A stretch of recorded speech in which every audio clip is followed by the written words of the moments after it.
We're here in Winchester, Virginia, Bridgewater football. Big rivalry game at Shenandoah under the lights, 7 p.m. tonight. Eagles still 3-2 overall, but 0-2 in the ODAC. They really need a win. Trying to move on from last week, a 52-24 loss to Randolph-Macon, where they struggled against a power running team between the tackles. Now they need to transition to Shenandoah, who has the nation's top-ranked passing offense. Bridgewater last year lost 31-10 at home to Shenandoah.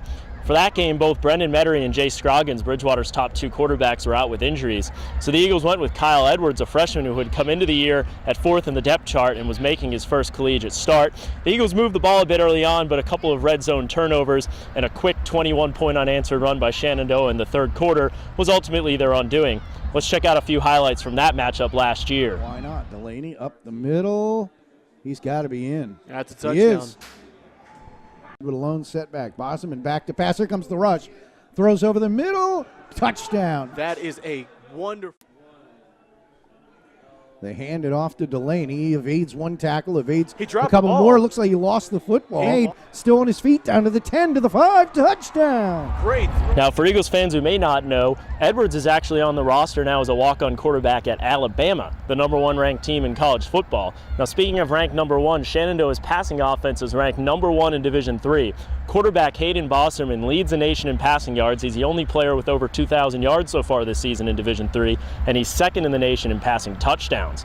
Defensively, Shenandoah is last in the ODAC in yards allowed, but they forced a remarkable 17 turnovers, which leads the league.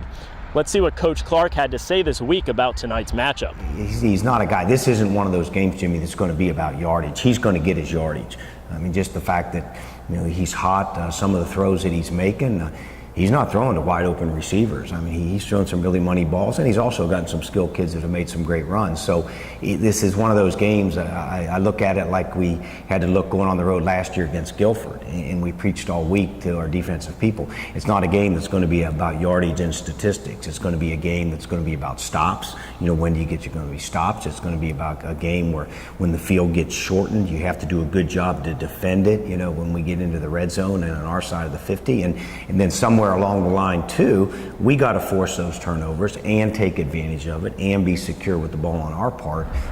Now the Eagles will have to replace some players who are likely out today, including Chance Morris, but Gary Ramey, a sophomore, has really grown into that role this year. Jason Streeter as well, another sophomore, moves into the depth chart. Eagles may also be without other mainstays this season, such as Kevin McKeon on the offensive line and Terrell Mickens in the secondary, but Eagles have the ability to move around quite a bit in that secondary, so it'll be interesting to see who steps up tonight. Now, a big crowd expected tonight. Both these teams are usually able to bring a big visiting crowd down 81. It's a relatively short drive. If you're not here, check BridgewaterEagles.com on the schedule for all the links. There will be video, live stats. There'll be audio broadcasts from both teams, including our broadcast, which will have Steve Cox on the call tonight. Again, kickoff 7 p.m.